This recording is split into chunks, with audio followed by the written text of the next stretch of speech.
चलिए, good morning class. तो बेटा हमारा chapter number 6, right, to be continue today. हमने इसमें बेसिकली बेटा एलपीजी पॉलिसी में से लिबरलाइजेशन कॉन्सेप्ट्स को डिस्कस कर लिया था, राइट। अप्रोक्सीमेटली 3 क्लासेस हमारी इसमें लगी थी बेटा लिबरलाइजेशन को पढ़ने में। तो आज हम डिस्कस करेंगे प्राइवेटाइजेशन की प्राइवेटाइजेशन क्या है, right. That is LP. L हमने डिस्कस कर लिया, now let have to discuss about the privatization यानी कि पी। फिर हम ग्लोबलाइजेशन डिस्कस करेंगे बेटा। तो बिफोर डिस्कसिंग दिस कॉन्सेप्ट, यहाँ पर ना एक वर्ड का यूज होने वाला है एंड आई होप सो कि आपको वर्ड पता हो। पहले उस वर्ड को आपको समझा देता हूँ बेटा, क्योंकि वो टर्म्स समझना बहुत जरूरी है। सम बेसिक टर्म्स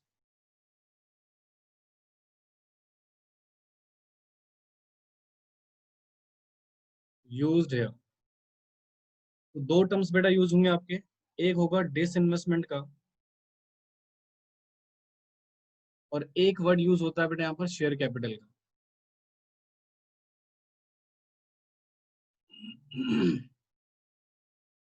पहले मैं आप लोगों से पूछ लूं बेटा, क्या आपको इन दोनों वर्ड्स के बारे में पता है कि शेयर कैपिटल क्या होती है कंपनीज की एंड द डिसइन्वेस्टमेंट का कॉन्सेप्ट क्या होता है?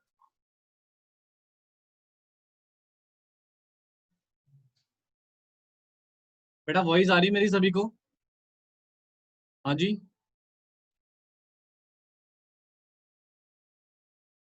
ठीक है बेटा, आपका नेटवर्क इशू होगा बेटा, बाकी सबको तो आ रही है। स्लो आ रही है, कोई नहीं, थोड़ा तेज बोल लूंगा। ठीक है जी, नाउ क्लियर इट।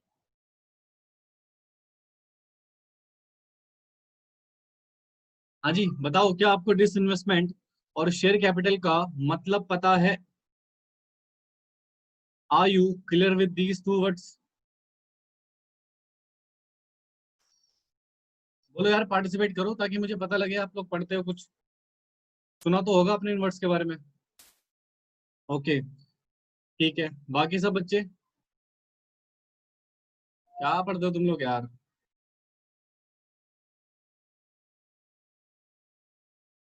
सुना है सर, शेयर कैपिटल पता है, बताओ क्या होती है शेयर कैपिटल बेटा? What do you mean by share capital? चलिए ठीक है, आपको उतना नहीं बताना। मुझे बताइए, शेयर कैपिटल एसेट्स है या लाइबिलिटी? हमारी शेयर कैपिटल एसेट्स होती है या लाइबिलिटी? कितने बच्चे कहते हैं एसेट्स है, कितने बच्चे कहते हैं लाइबिलिटी है? One answer I received in favour of liability, second answer also, third, fourth, fifth. यानी कि मैक्सिमम बच्चा कह रहा है सर लाइबिलिटी होती है, liabilities. Okay, okay, liability the part of the share capital company that comes from the issue of share capital. But my question is that share capital is liability or assets to the company. Okay, यानी कि आपने liability बोला। अब जरा ध्यान से सुनिएगा, मैं आपसे आपके साथ एक कॉन्सेप्ट शेयर करना चाहता हूँ, इधर बिल्कुल ध्यान से कंसंट्रेट सुनो। मैक्सिमम बच्चा कह रहा है सर लाइबिलिटी होती है, एसेट्स नहीं होता। ठीक है बेटा, ये कॉन्सेप्ट समझना बहुत जरूरी है, तभी आपको प्राइवेटाइजेशन क्लियर होगा अच्छे से। जैसे मान लीजिए बेटा एक कंपनी है, और जैसे कि आपने बोला सर शेयर कैपिटल कंपनी के लिए लाइबिलिटी है, तो इसका मतलब सर शेयर कैपिटल बनता है छोटे छोटे शेयर्स को जोड़ के। यानी कि शेयर्स बहुत सारे शेयर्स को जोड़ने के बाद हम उसको क्या बोलते हैं बेटा? Is a combination of all shares. Combination of all shares, ये तो पता ही होगा सभी को कि सर जो शेयर्स का कॉम्बिनेशन होता है उसको हम शेयर कैपिटल बोलते हैं, राइट। अब जरा ध्यान से सुनना, सर कंपनी जो होती है वो पब्लिक को इशू करती है शेयर, और उस शेयर्स के बदले बेटा कंपनी फंड अरेंज करती है फ्रॉम द पब्लिक। तो बेटा ये पब्लिक पागल वागल है क्या? कंपनी की लाइबिलिटी, कंपनी अपनी लाइबिलिटी पब्लिक को दे रही है और कह रही मेरी लाइबिलिटी पे आप मुझे पैसा दो। मान लो 1,000 करोड़ रुपए इकट्ठा करना था कंपनी को, राइट। शेयर इश्यू कर दिए 1,000 करोड़ के, यानी कि 1,000 करोड़ की लाइबिलिटी बेटा कंपनी पब्लिक को दे रही, कह रही हमारी लाइबिलिटी ले लो और हमें क्या दे दो जी? 1,000 करोड़ रुपए दे दो। बेटा इसका मतलब है पब्लिक तो पागल है। हाँ, लॉजिक तो ये कहता है ना। ना ना ना, ये सोचो ना, जैसे for example I have taken some loan. मान लीजिए मैंने बैंक से लोन लिया। बिल्कुल ध्यान से सुनना, लॉजिक बता रहा हूँ आपको। मैंने बैंक से लोन लिया फॉर एग्ज्यूम 20 लाख रुपए का। मेरा वो लोन मेरे लिए लाइबिलिटी है। अब मैं किसी पर्सन से कह रहा हूँ भाई मेरा लोन ले ले और मुझे पैसे दे दे, यानी कि मेरा ये लोन आप परचेज कर लो, मुझे उसके बदले पैसे दे दो। भाई ये तो वही वाली बात होगी, लाइबिलिटी इशू करके मैं उनसे पैसे ले रहा हूँ, पब्लिक उसकी लाइबिलिटी बोरो कर रही, एक तरह से देखा जाए तो। आप किसी भी कंपनी की लाइबिलिटी क्यों परचेज करोगे बेटा? लॉजिकली मुझे बताइए। एक बच्चा कह रहा है सर वो लोगों की इन्वेस्टमेंट हुई ना। बेटा इन्वेस्टमेंट कहाँ करोगे आप? एसेट्स में करोगे, लाइबिलिटी में करोगे? आपने बोला शेयर कैपिटल लाइबिलिटी है, इसका मतलब लाइबिलिटी में इन्वेस्टमेंट कर रहे हो आप। इन्वेस्टमेंट है, इट्स ओके, बट इन्वेस्टमेंट आप किस में कर रहे हो? लाइबिलिटी में। Are you investing in the liability? Company के शेयर परचेज कर रहे हो, लाइबिलिटी, आप कंपनी की लाइबिलिटी परचेज कर रहे हो। दिमाग घुमा? हाँ जी, दिमाग दिमाग घुमा कुछ? लॉजिकल बताओ ना मुझे। यहाँ पर कंपनी की बेसिकली कंपनी में लाइबिलिटी तो दे रही है। दिमाग घुमा ना, कि सर यहाँ पर कंपनी अपनी लाइबिलिटी दे रही है, लोग इन्वेस्ट कर रहे हैं, भाई ये क्या चक्कर है? The point being, sir share capital liability होती ही नहीं है, शेयर कैपिटल होती है बेटा एसेट्स। शेयर कैपिटल क्या होती है हमारी? एसेट्स। सेक्शन पढ़ लेना बेटा, रेफर कर रहा हूँ सेक्शन 44 ऑफ कंपनीज एक्ट 2013। वहां पर स्पेसिफिकली लिखा हो बेटा, कंपनी के शेयर्स एसेट्स होते हैं कंपनी के लिए। तो अगर शेयर्स एसेट्स हैं तो उसका कॉम्बिनेशन क्या होगा? लाइबिलिटी। सर ये तो कंफ्यूजन में डाल दिया आपने। कैसे कंफ्यूजन में डाल दिया? आप जब बैलेंस शीट बनाते हो, एक इधर साइड क्या आती है? लाइबिलिटी, और इधर साइड आती है मेरे ख्याल से एसेट्स। और यहाँ पर आप लिखते हो शेयर कैपिटल को, इसलिए आपने मेरे से बोल दिया कि शेयर कैपिटल जो है वो कंपनी की लाइबिलिटी है। नो बेटा, शेयर कैपिटल बेसिकली होती है assets. Now question is that sir liability side में क्यों लिखा जाता है शेयर कैपिटल को? सबसे बड़ा क्वेश्चन तो ये है। अगर आप मेरे से क्वेश्चन पूछोगे बेटा, सर आपने कहा चलो ठीक है हमने मान लिया शेयर कैपिटल हमारी एसेट्स है, तो हम शेयर कैपिटल को लाइबिलिटी साइड में क्यों प्रेजेंट कर रहे हैं? बेटा again I refer a section, बिल्कुल ध्यान सुनना, कुछ नॉलेज वाली बातें सुन लो ध्यान से। एक सेक्शन है बेटा कंपनी एक्ट का, section 10 clause 2 of companies act 2013। और एक कंपनीज एक्ट 2013 है बेटा आपके अकाउंट्स में, वो अलग बात है, आपके टीचर उसको बताते नहीं है। अब जरा ध्यान से सुनना, सेक्शन 10 सब सेक्शन 2 कहता है, सेक्शन हाँ सुनो ध्यान से, ये कहता है बेटा जो शेयर कैपिटल से, जो शेयर कैपिटल से आपने मनी रेस की है, इस एग्जाम्पल की बात करूं तो 1,000 करोड़ का पैसा भी तो मिला है आपको। ये जो मनी आपने रेस किया है बेटा, ये मनी आपके लिए लाइबिलिटी है। और दैट्स वाई बेटा हम शेयर कैपिटल को लाइबिलिटी साइड प्रेजेंट करते हैं। तो ये बेसिकली बेटा 1,000 करोड़ के प्रेजेंट कर रही है। 1,000 करोड़ तो आपके लिए लाइबिलिटी है ना। बट जो शेयर जो आपने इशू करे होंगे, जैसा मान लीजिए आपने शेयर यहाँ पर इशू करे थे, इधर देखो 2 मिनट प्लीज, पहले सुन लो उसके बाद क्वेश्चन पूछना अच्छे से। मान लो आपने 1,000 करोड़ रुपए इकट्ठे करे, आपने शेयर इशू करे, 100 करोड़ के शेयर इशू करे जिसका रेट था 10 रुपए। यानी कि जो 100 करोड़ के शेयर हैं बेटा आपके, this is your assets. But in 100 crore के शेयर्स इशू करके जो आपने फंड रेज करा है money, that is your liability. That's why बेटा we are presenting share capital in liability side, just because it is presenting the 1,000 crore of company, जो company basically raise कर रही है बेटा। और एसेट साइड में इसी कैश को भी रिप्रेजेंट किया जाता है बेटा, 1,000 करोड़ को, क्योंकि इससे हमारी एसेट्स भी तो बढ़ रही है। मैंने लोगों से पैसा मांगा, मेरी लाइबिलिटी बढ़ी, बट साइमल्टेनियसली मेरी क्या बढ़ गई बेटा? एसेट्स भी तो बढ़ गई। याद करो बैंकिंग चैप्टर पढ़ाया था, वहां पर भी मैंने बोला था बैंक जब कैश डिपॉजिट करवाते हैं बैंक के पास, तो बैंक के पास एसेट्स भी बढ़ती है, लाइबिलिटी बढ़ती है। इसी को बोलते हैं डबल एंट्री सिस्टम। क्या बोलते हैं बेटा इसको? Double entry system. यानी कि सर शेयर कैपिटल दोनों चीजों को प्रेजेंट कर रहा है, एसेट्स को भी और लाइबिलिटी को भी। लाइबिलिटी कैसे? सर जो 1,000 करोड़ का पैसा हमने रिसीव करा है, that money liability toward the company, that's why share capital presented in the liability side. और उसी के बराबर की जो हमारी शेयर कैपिटल है 100 करोड़ की, that 100 crore is assets for the company. समझ आया कुछ? हाँ जी, कुछ पल्ले वल्ले पड़ा तुम्हारे?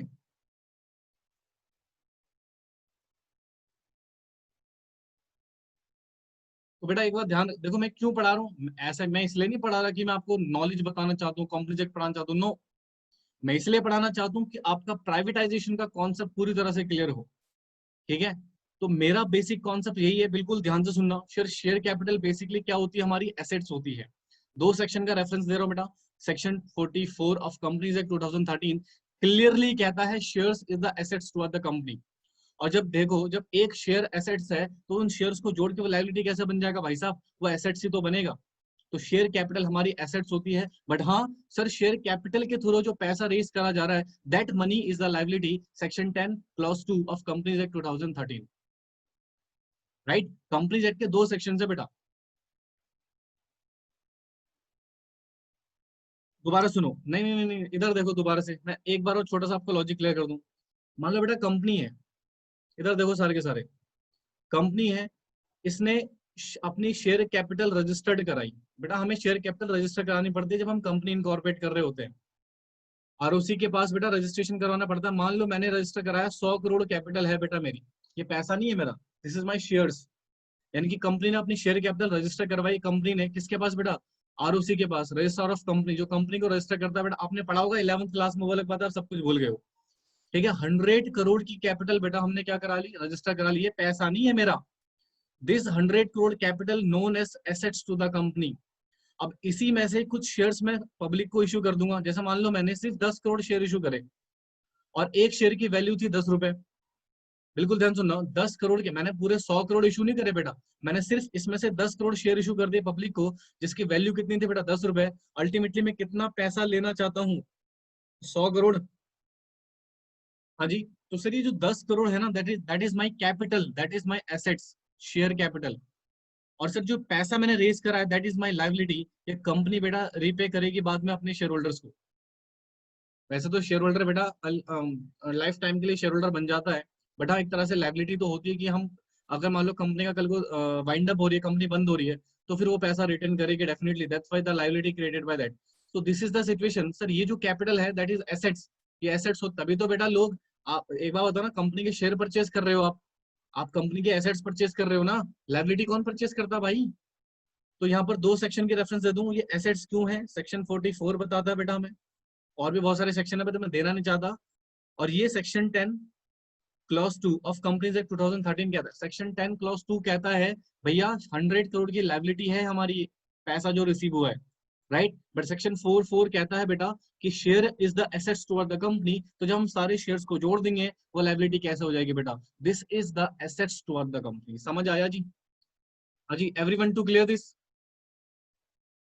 बोलो समझ में आया तो हाँ बोलो, नहीं तो मैं दोबारा समझाऊंगा, मुझे कोई दिक्कत नहीं बेटा, कोई जल्दबाजी नहीं, आराम से पढ़ेंगे, कोई दिक्कत नहीं। मुझे बताओ फटाफट से, क्या सबके क्लियर हो गया, एवरीवन सभी पार्टिसिपेट करो बेटा।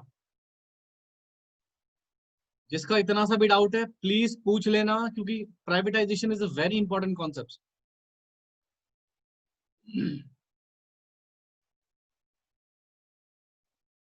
पक्का क्लियर है, यस। अब जरा ध्यान सुना, कुछ बच्चों के डाउट्स हैं, मैं आपको एक बात बता दूं बेटा, जो आर्ट्स का बच्चा है शायद उसके समझ में थोड़ा कम आ रहा होगा क्योंकि उसने कभी शेयर कैपिटल सुना ही नहीं।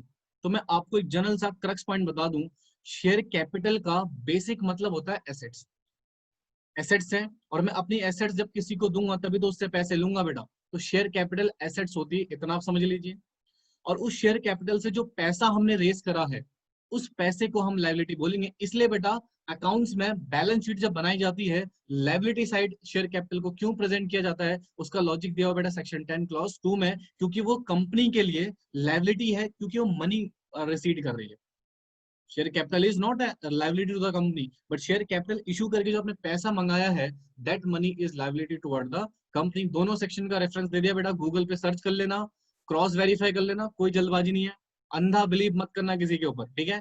यू कैन क्रॉस वेरीफाई, आपको दोनों सेक्शन दे रखे मैंने, जाओ सर्च करो गूगल पे, आराम से देखना क्लास के बाद, ठीक है। तो this is the basic concept. अब जरा ध्यान से सुनिएगा, हमने यहाँ पर शेयर कैपिटल का मतलब पढ़ा, तो हमें एक चीज क्लियर है सर, शेयर कैपिटल हमारी एसेट्स होती है।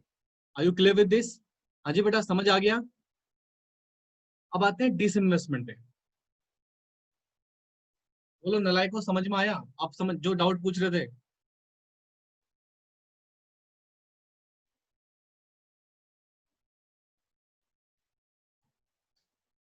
चलो नोट करो इसको। तो आज के बाद कोई भी आपसे क्वेश्चन पूछे भैया शेयर कैपिटल क्या है, नलायक को लाइबिलिटी मत बोल देना, हड्डियां तोड़ दूंगा वरना। Share capital is assets, but हाँ सर उसमें जो पैसा हमने रेस करा है that money is liability toward the company, समझे।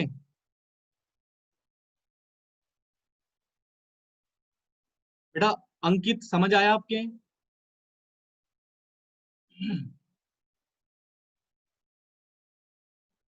ठीक है बेटा, इसको नोट करो, फटाफट से बनाओ इसको, एक एक चीज लिख लेना नलाई को।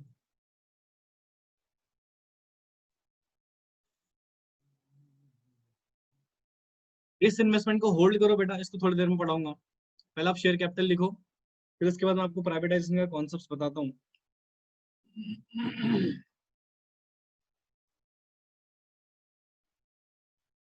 वैसे आपने अगर चैप्टर नंबर 1 मेरे से पढ़ा होगा बेटा मैक्रो इकोनॉमिक्स में, तो वहां पे मैंने आपको डिसइन्वेस्टमेंट के बारे में बता रखा है। जिसने नहीं पढ़ा होगा उसको मैं दोबारा पढ़ाऊंगा। प्लीज नोट कीजिए इसको फटाफट से सारे बच्चे।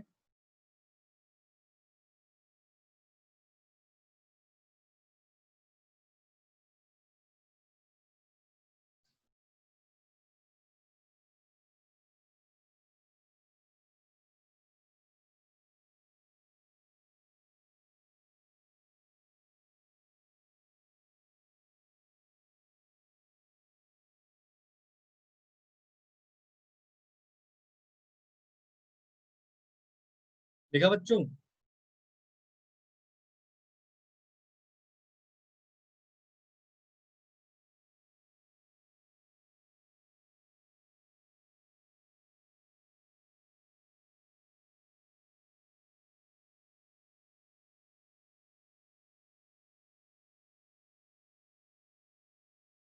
तुम ज्यादा टाइम लगा रहे हो, जिसका नहीं हुआ स्क्रीनशॉट ले लो इसको, बाद में लिखते रहना आराम से, इतना टाइम नहीं होता नालायक को। इसका स्क्रीनशॉट ले लो बेटा, इसका भी ले लो।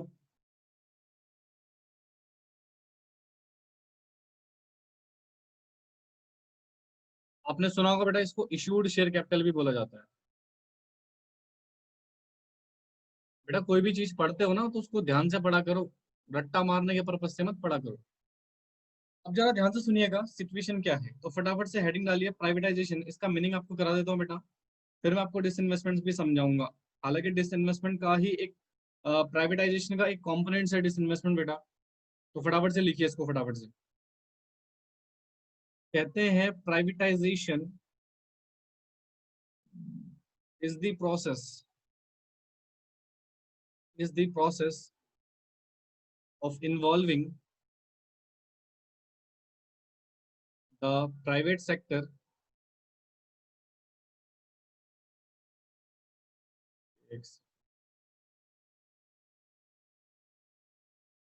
the private sector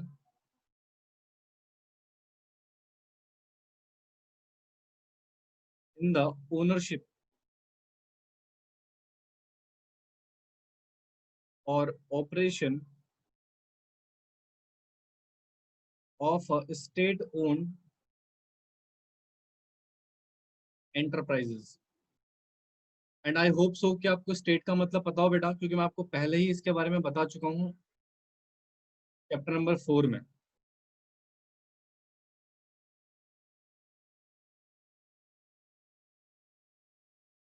It implies gradual withdrawal of government ownership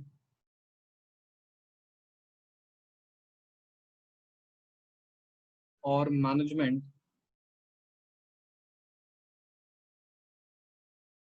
from PSUs.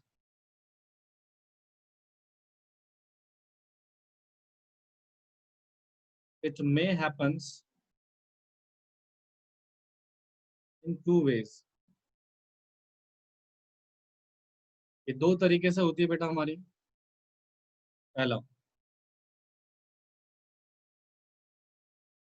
outright sales of government enterprises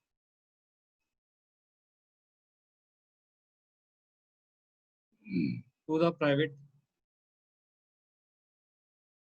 entrepreneur.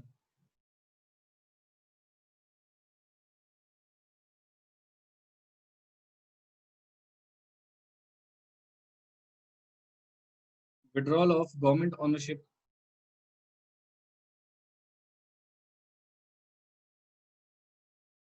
and management from PSUs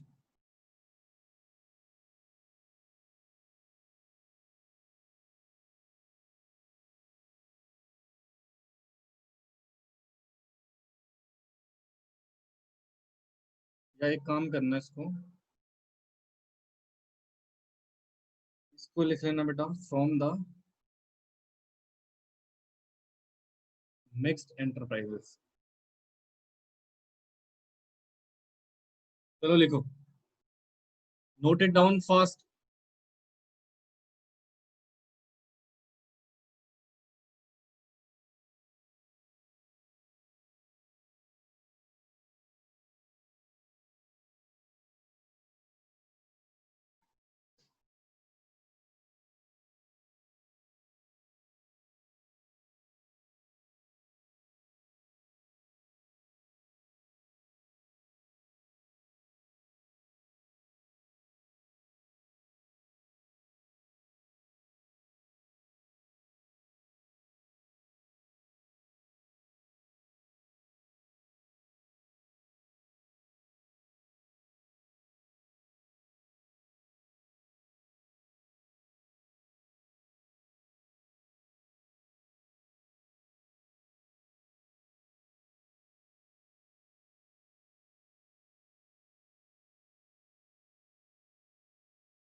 लिखा जी? चलिए जरा ध्यान से सुनिएगा, इधर ध्यान से देखो इधर। कहते हैं सर प्राइवेटाइजेशन है क्या? कहते हैं सर प्राइवेटाइजेशन एक प्रोसेस है इन्वॉल्विंग द प्राइवेट सेक्टर। कहाँ पे बेटा? इन the ownership and operation of the state owned enterprises. यानी कि सिंपल सी बात अगर मैं आपको बताऊं इस पूरे कॉन्सेप्ट का मतलब, सरकारी कंपनियों में प्राइवेट सेक्टर की ओनरशिप और ऑपरेशन को इन्वॉल्व करवाना ही बेटा प्राइवेटाइजेशन है। यानी कि जितने भी सरकारी कंपनीज है बेटा, पब्लिक सेक्टर अंडरटेकिंग, वहां पर बेटा प्राइवेट सेक्टर की इन्वॉल्वमेंट करवाना in the ownership and operation में, this is the concept of privatisation. ये पूरा सेंटेंस का मतलब है यही। कहते हैं sir it implies gradually withdraw from the government ownership management from the PSU। यानी कि इसका बेसिक मतलब ये है कि सरकारी कंपनियों में से, यानी कि पब्लिक सेक्टर अंडरटेकिंग में से सरकार की ओनरशिप और मैनेजमेंट को विड्रॉ करवाना। ये दो तरीके से हो सकता है बेटा। पहले तो सरकार सेल कर दे बेटा गवर्नमेंट एंटरप्राइजेस को, किसको बेटा? प्राइवेट एंटरप्रेन्योर्स को।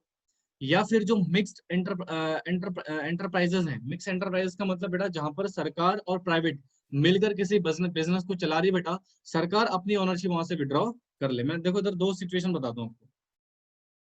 एक है PSU, बेटा ध्यान से सुना प्लीज, और एक है मिक्स्ड एंटरप्राइजेस। प्लीज ध्यान से सुनिएगा। PSUs ये है बेटा, मान लीजिए fully owned, sorry wholly owned, wholly owned by government. ध्यान से सुना, उन दो कॉन्सेप्ट्स का मतलब सुना रहा हूं आपको। और ये होगा बेटा owned by government and private both. यानी कि दोनों की ओनरशिप बेटा इसमें है। अब सर हुआ क्या, प्राइवेटाइजेशन का बेसिक मतलब ये है कि पहले तो भाई साहब PSUs में थे, गवर्नमेंट की ओनरशिप को हटा के किसको इन्वॉल्व कर दिया जाए बेटा? प्राइवेट सेक्टर को। एक तरीका तो ये है। दूसरा जो मिक्स एंटरप्राइजेस में है उसमें से सरकार वाली ओनरशिप बेटा ट्रांसफर कर दी जाए प्राइवेट सेक्टर को। ठीक है, क्योंकि ऐसा होता है बेटा कहीं कहीं पे गवर्नमेंट क्या करती है, प्राइवेट सेक्टर के साथ मिलकर कोई बिजनेस कर रही होती है, तो वहां से उसको बोलते हैं मिक्स एंटरप्राइजेस। तो मिक्स एंटरप्राइजेस में से सरकार की ओनरशिप और मैनेजमेंट को हटा के प्राइवेट को दे देना। या फिर PSUs में से जो फुल्ली ओन्ड PSUs होती है बेटा, जहां पर पूरी तरह से सरकार का आधिपत्य होता है, कंट्रोल होता है, तो उस कंट्रोल को बेटा विड्रॉ करवा के किसको दे देना? प्राइवेट सेक्टर को। तो इसी दो कॉन्सेप्ट्स को बोलते हैं बेटा हम प्राइवेटाइजेशन। क्या बोलते हैं बच्चे? प्राइवेटाइजेशन। समझ आया बेटा आपके प्राइवेटाइजेशन का बेसिक कॉन्सेप्ट?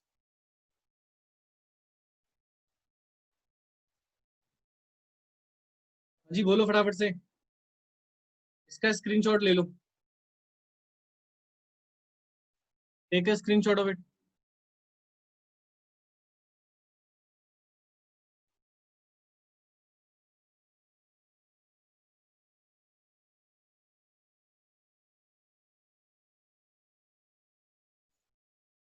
अब देखो जरा, कहते हैं सर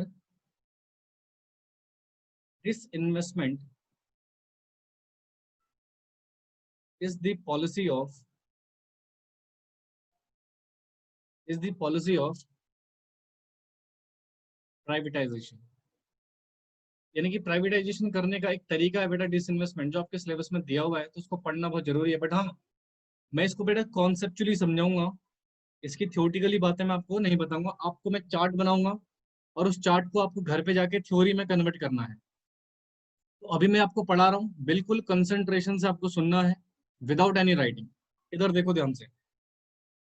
जैसे मान लीजिए बेटा, एक कंपनी है ONGC, नाम सुना आपने इसका? Oil and natural gas corporation. मान लीजिए बेटा, यहाँ पे जितने भी डेटा मैं लूंगा ऑन एजम्पशन बेसिस पे, रियलिटी से इनका कोई मतलब नहीं है बेटा, मैं सिर्फ यहाँ पर अजम्पशन बेसिस पे ले रहा हूँ, ठीक है। मान लो यहाँ पर 100% of share capital owned by government. यानी कि सर अगर इसमें मान लीजिए ONGC में 100% शेयर किसने होल्ड कर रखे हैं बेटा? सरकार ने। तो इसका मतलब यहाँ पर ओनरशिप किसकी होगी बेटा? सरकार की।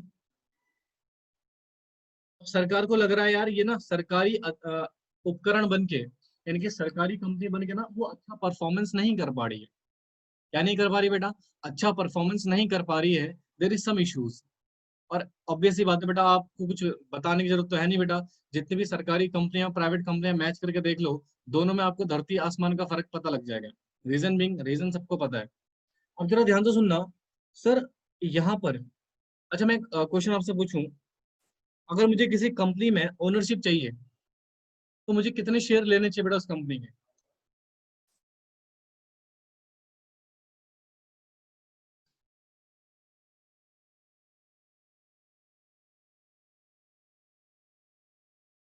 बेटा अगर मैं इतने शेयर ले लूं तो क्या ओनरशिप नहीं मिलेगी?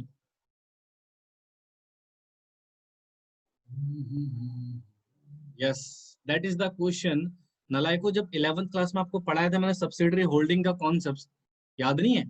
अगर किसी कंपनी में मोर देन 50% अगर स्टेक्स होल्ड कर लिए गए हैं तो वो कंपनी होल्डिंग कंपनी बन जाती है। इसका मतलब सर 51% तो आपको एक एजम्पशन बेसिस पे पढ़ाया जाता है ना।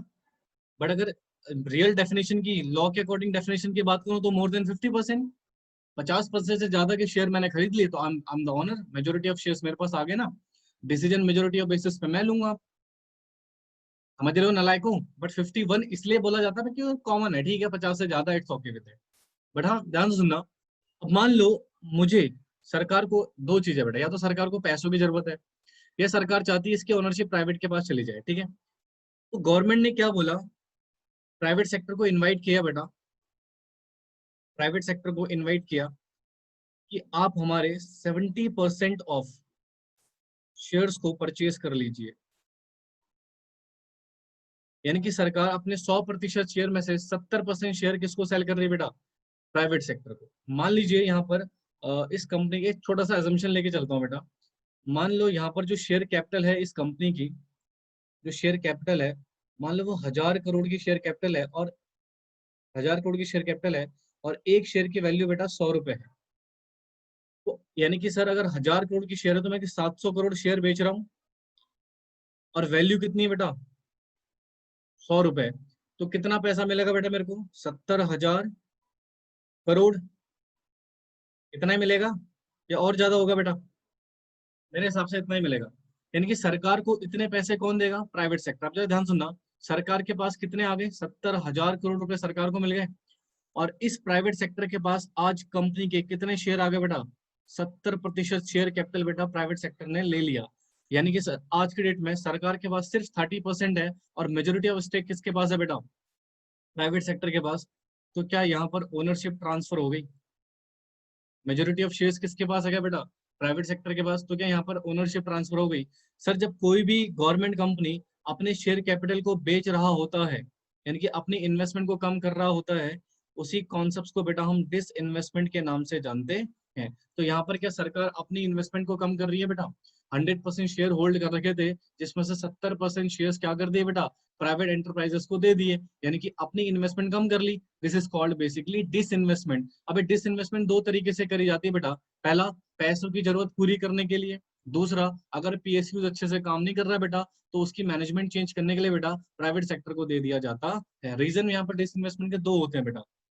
एक तो नीड ऑफ फंड्स, सरकार को पैसों की जरूरत है पहला, या फिर improve the improve the management of PSUs. That's why बेटा हम प्राइवेटाइजेशन करना जरूरी हो जाता है बेटा इन दो केसेस में। समझ आया जी आपकी डिसइन्वेस्टमेंट का कॉन्सेप्ट? बोलिए please, are you clear with the concept of disinvestment? बना लो इसको।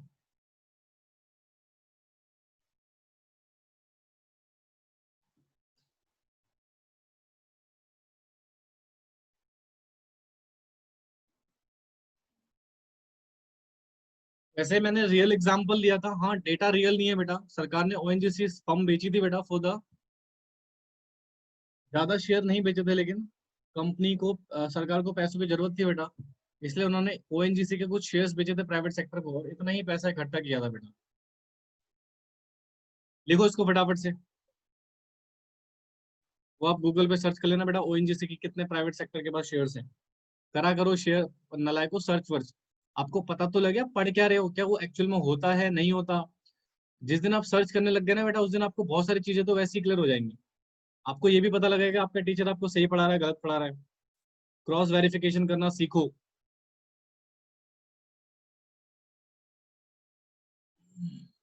चलो नोट करो फटाफट इसको।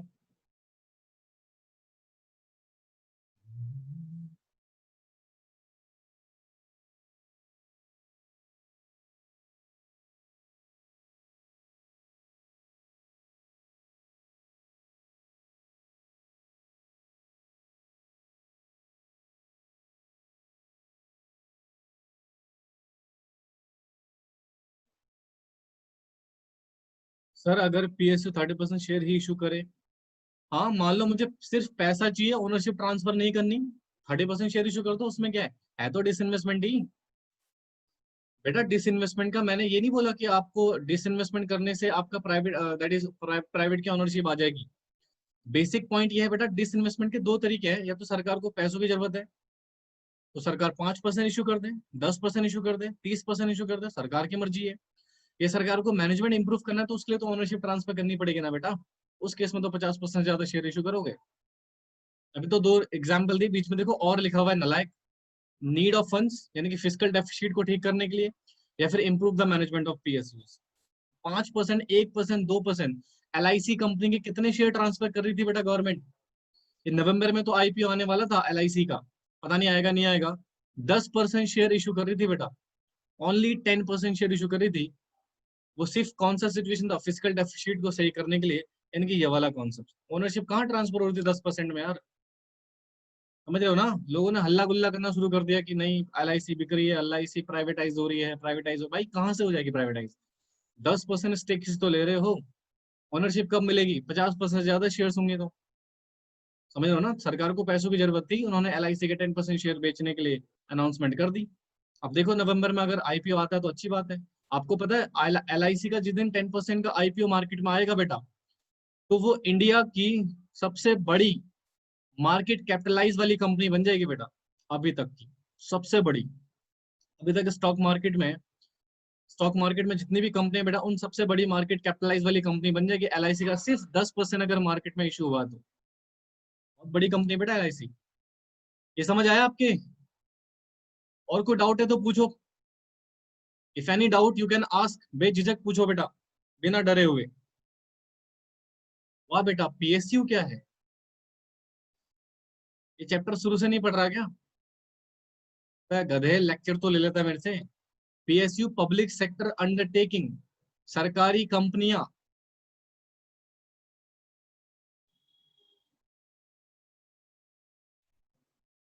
क्या पूरी कहानी खत्म होगी नालायक?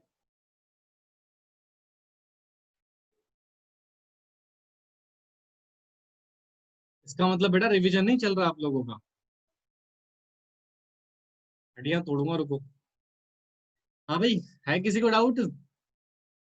बोल लिया करो यार, ऐसे बैठ रहे हो तो शांत बिल्कुल, पता नहीं।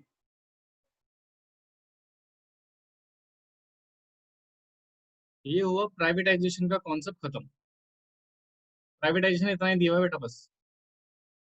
बेटा आपको एक होमवर्क जरूर दूंगा मैं। लिखो, होमवर्क लिखो अपना एक। आपको पता करना है नीड फॉर प्राइवेटाइजेशन, हमें प्राइवेटाइजेशन की जरूरत क्यों पड़ी। ठीक है, इसके ऊपर आपको 5 लाइन लिखनी है बेटा। सेल्फ, जब अभी तक आपने जितना कुछ पढ़ा है बेटा इंडियन इकोनॉमी में चैप्टर नंबर 1 से लेकर अभी तक, आपने क्या ऑब्जर्व करा। आप क्या ऑब्जर्व करते हैं कि हमें प्राइवेटाइजेशन की जरूरत क्यों है। राइट, तो ये आपको कॉन्सेप्ट देखना है। दूसरा, एक कॉन्सेप्ट जो मैं नेक्स्ट क्लास में कराऊंगा कि प्राइवेटाइजेशन से हमें क्या फायदे हुए क्या नुकसान हुए। ये आपको बेटा सर्च, खुद ही सर्च करके मुझे बताना है। भाई नीड, अबे गधे, नीड फॉर प्राइवेटाइजेशन, नीड जरूरत क्यों पड़ी, कारण बताना है। रैपिड ग्रोथ ऑफ जीडीपी क्या होता है, ये कारण थोड़ी हुआ। ये तो बेटा प्राइवेटाइजेशन लाने का एम था ना, क्यों लाना पड़ा, क्या रीजन था, वो पूछ रहा हूं मैं। अगर आप ये बोलोगे रैपिड ग्रोथ ऑफ जीडीपी करनी थी तो ना, आधा अधूरा आंसर कैसे लिखोगे आप।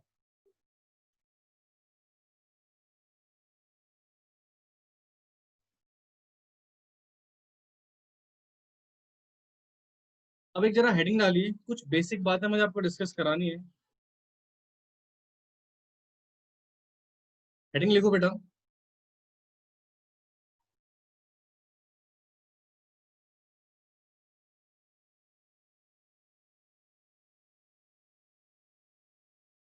नवरत्न,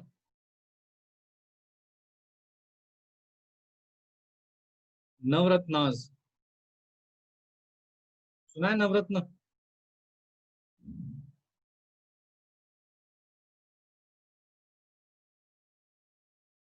देखिए,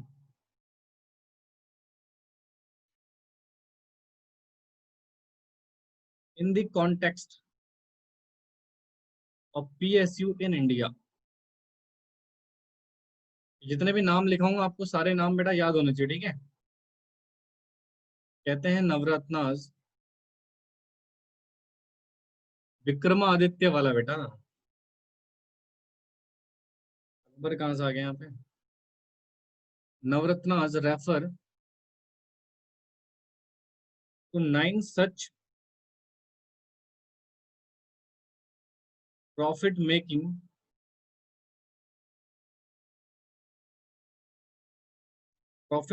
companies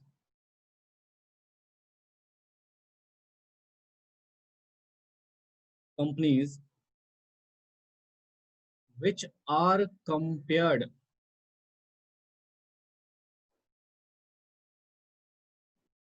which are compared with 9 courtiers in the court of King Vikramaditya,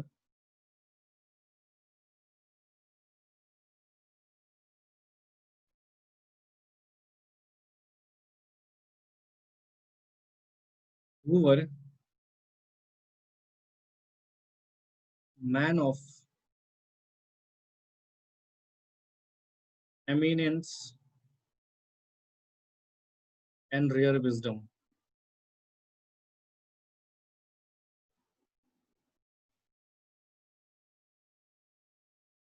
देखो,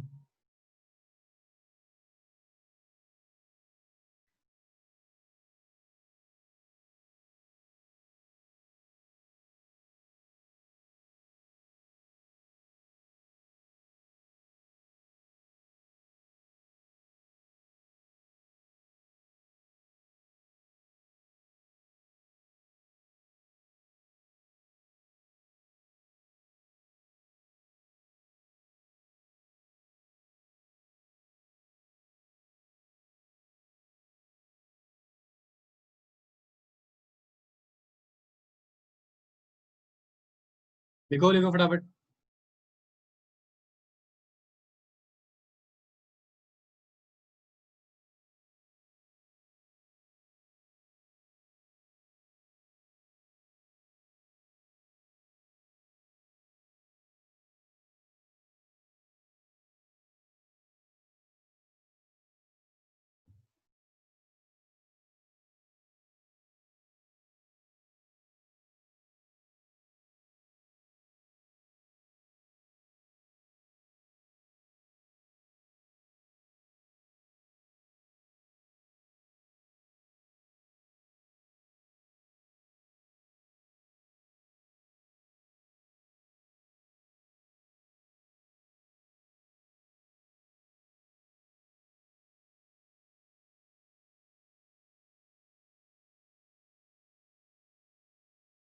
देखो भाई बेटा, वैसे तो हमें पता है कि हमारे पब्लिक सेक्टर अंडरटेकिंग जितने भी थे, राइट, उन्होंने कोई खासा परफॉर्मेंस नहीं किया। राइट, जितने भी इंडिया में पब्लिक सेक्टर अंडरटेकिंग थे बेटा ड्यूरिंग बिफोर द 1990, राइट, हमने ये ऑब्जर्व करा कि इन 40 सालों में पब्लिक सेक्टर अंडरटेकिंग का कुछ खासा परफॉर्मेंस नहीं रहा था। बट कुछ ऐसे कंपनियां थी बेटा पीएसयूज में, कुछ 9 कंपनियां, जिन्होंने वैसी हालात में भी, यानी कि हाई करप्शन के हालात में भी बेटा प्रॉफिट्स कमा के दिया।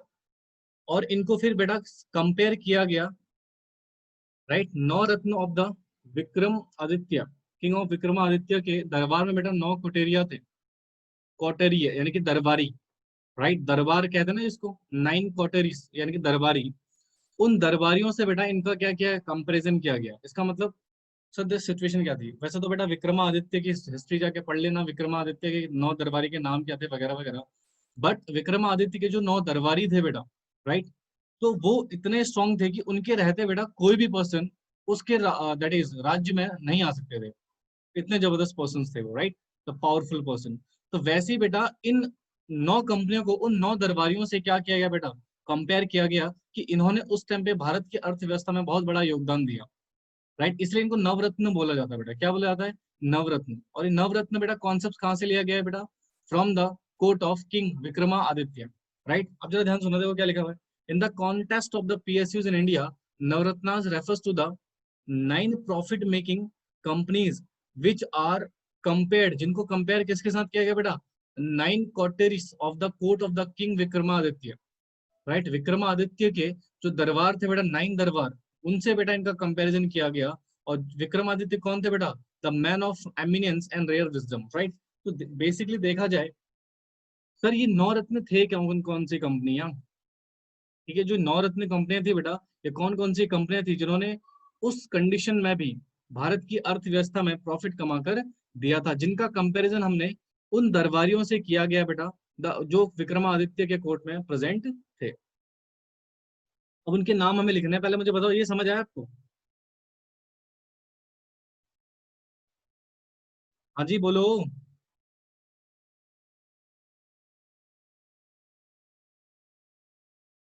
ठीक है, फिर उनके नाम लिखते हैं 9 रत्न के। देखो हेडिंग 9 पीएसयूज, पीएसयूज। ठीक है, पहला लिखो IOC, Indian oil corporation, Indian oil corporation. दूसरा लिखेगा BPCL, Bharat petroleum, Bharat petroleum corporation limited. तीसरा लिखिएगा ONGC, oil and natural gas corporation,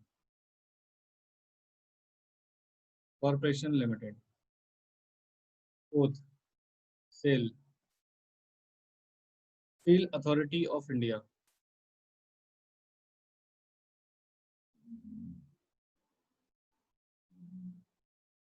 fifth BHEL, Bharat heavy electricals limited.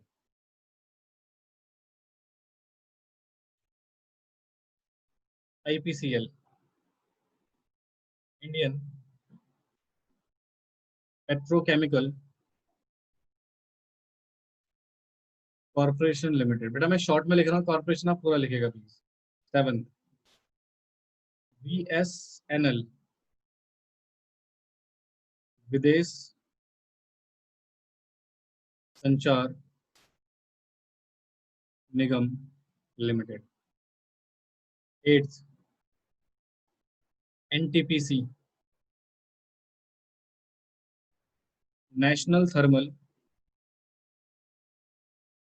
Power cooperation, sorry corporation. Nine HPCL, Hindustan petroleum corporation limited. लिखो जी।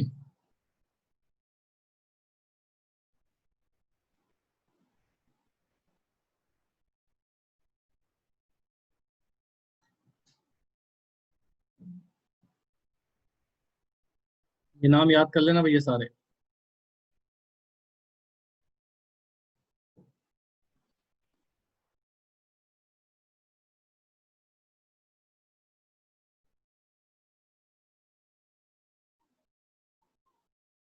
लिख लिया? देखो 9 कंपनियां बेटा हमारे पास, जिनको नवरत्न से कंपेयर किया गया बेटा। राइट। पहला है आईओसी इंडियन ऑयल कॉर्पोरेशन। दूसरा है बेटा BPCL Bharat petroleum corporation limited. तीसरा है ONGC oil and natural gas corporation. Next है SAIL steel authority of India. Next है भेल BHEL Bharat heavy electricals limited. Next है IPCL Indian petrochemical corporation limited. Next है बेटा BSNL Videsh Sanchar Nigam limited. Next है बेटा NTPC national thermal power corporation limited. And the last one is the HPCL Hindustan petroleum corporation limited. ये 9 companies है बेटा जिनको नवरत्न बोला गया, right, just because of their performance during the 40 year situation of the government. समझ आया? तो बेटा आज के लिए इतना ही, बाकी हम नेक्स्ट क्लास में डिस्कस करेंगे। अभी हमें महारत्न और मिनी रत्न भी डिस्कस करना है बेटा, वो हम नेक्स्ट क्लास में डिस्कस करेंगे, ठीक है? आज के लिए इतना ही बेटा, तब तक के लिए thank you, bye bye, take care your self.